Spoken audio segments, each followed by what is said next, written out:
দেখুন এখানে পুঁই শাকের বিচি একটি ডিশ হবে, এর জন্য পালং শাক দিয়ে চিংড়ি মাছ হবে। এই চিংড়ি মাছগুলো এখানে কিছু ছোট মাছও আছে, মাছ এগুলো বেছে রেখেছে।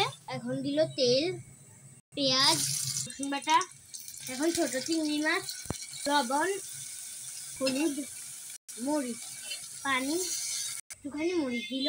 এই মাছগুলোকে এভাবে রান্না করে ফেলবে। রসুন বাটা, মরিচ গুঁড়ো, হলুদ গুঁড়ো, লবণ, সরিষার তেল, ছোট চিংড়ি মাছ দিয়ে পালং শাক রান্না হচ্ছে। পালং শাক এখন দিয়ে দিচ্ছে।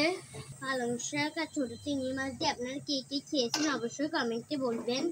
এখানে একটু পানি দেয়নি, কিন্তু এখানে অনেকগুলো পানি উঠে গিয়েছে। পানি ছাড়া শাক রান্না হচ্ছে। গাইস দেখুন পালং শাকটি হয়ে গিয়েছে। এখন দিল তেল, এখন দিচ্ছে পেঁয়াজ, রসুন বাটা, এখন দিল মরিচ, হলুদ, লবণ, মরিচ।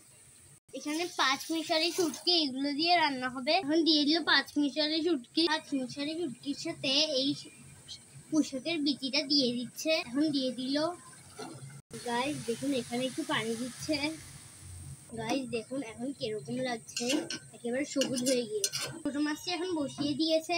দেখুন গাইস পালং শাকের তরকারিটা কি সুন্দর দেখতে, অনেক সুন্দর, এমনকি খেতেও তেমনই মজা। 5 মিশালি শুটকি দিয়ে পুঁই শাকের বিচি, কোনো দিকেই দেখা যাচ্ছে না শুটকি, সবই সবুজে সবুজ।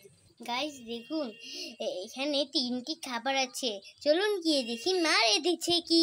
এখানে 5 মিশালি শুটকি দিয়ে পুঁই শাকের বিচি, ছোট মাছ, পালং শাক দিয়ে চিংড়ি মাছ। ছোট মাছটি কেমন দেখা যাচ্ছে বলুন তো?